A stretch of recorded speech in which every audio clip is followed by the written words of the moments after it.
Halo semuanya, balik lagi di channel Syaiwan 1167 di acara Polemik Pojok Literasi Komik bareng aku Gamal, dan kali ini aku akan menceritakan komik karya Junji Ito yang berjudul Town of Tombstone.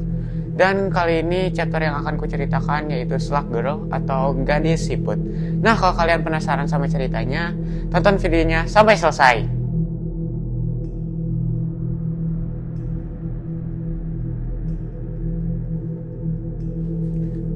Awalnya bercerita dari Rie. Rie memiliki teman bernama Yuko. Yuko adalah teman yang cerewet, namun akhir-akhir ini dia menjadi pendiam. Entah dia sakit mulutnya atau apa yang disembunyikan di dalam mulutnya. Makin hari Rie semakin memburuk, dan makin hari dia tidak masuk ke sekolahnya. Dan Rie pun memutuskan untuk menengok Yuko ke dalam rumahnya. Namun di saat Rie sampai ke sana, dia tidak disambut oleh keluarganya. Entah kemana, dia sudah memencet bel beberapa kali. Dan dia pun berpikiran untuk mengecek halaman belakang rumahnya.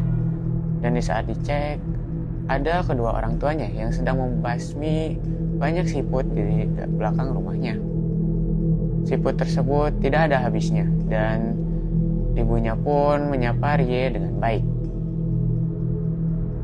Lalu ibunya pun sudah mengerti apa arti kedatangan Rie. Ibunya Yuko pun mengajak Rie ke dalam rumahnya dan mengajak ke kamarnya Yuko. Yuko terlihat sedang duduk dari tempat tidurnya dan sedang terbatuk-batuk. Ibunya bilang dia terkena penyakit psikosomatis. Namun ibunya yakin bahwa ada sesuatu yang disembunyikan dari dalamnya mulut Yuko. Lalu ibunya pun menghampiri Yuko dan ingin melihat apa sesuatu yang disembunyikan oleh Yuko. Namun di saat ibunya mengulurkan tangannya, Yuko pun langsung menepis dengan keras tangan ibunya. Dan dia bilang untuk jangan mengganggu dia, tinggalkan dia sendirian. Lalu Rie pun pergi dari rumahnya. Rie pun teringat akan suatu kejadian di saat dia waktu SD. Rie dan Yuko pernah dijahili temannya dengan siput. Dan Rie melihat Yuko sangat ketakutan. Dan Rie pun sangat kaget bahwa dia sangat membenci siput. Lalu dia pun tidak pernah kembali ke belakang rumahnya. Keesokan harinya, Rie kembali ke rumahnya Yuko. Di saat sampainya Rie ke rumahnya Yuko, dia melihat ibunya Yuko sedang berlari panik dan ingin memanggil dokter. Lalu Rie pun menanyakan apa yang telah terjadi. Dan ibunya Yuko pun meminta Rie untuk melihat mukanya Yuko. Dan yang terjadi adalah siput besar yang keluar dari mulutnya Yuko. Siput tersebut menggeliat ke permukaan mukanya Yuko. Siput tersebut tidak bisa dikendalikan olehnya. Yuko pun panik dan meminta tolong mereka, namun mereka malah geli sendiri. Dan Rie pun akhirnya pergi karena dia sangat ketakutan melihatnya. Dan di saat kejadian itu, Rie sama sekali tidak datang lagi ke rumahnya Yuko.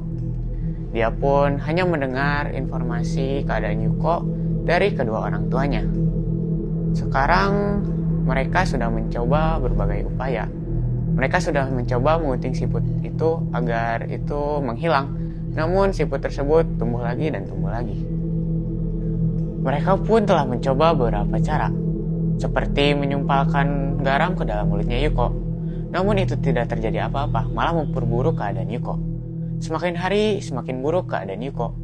Dan ayahnya pun memiliki ide untuk menguburkan Yuko ke dalam bak yang berisi garam.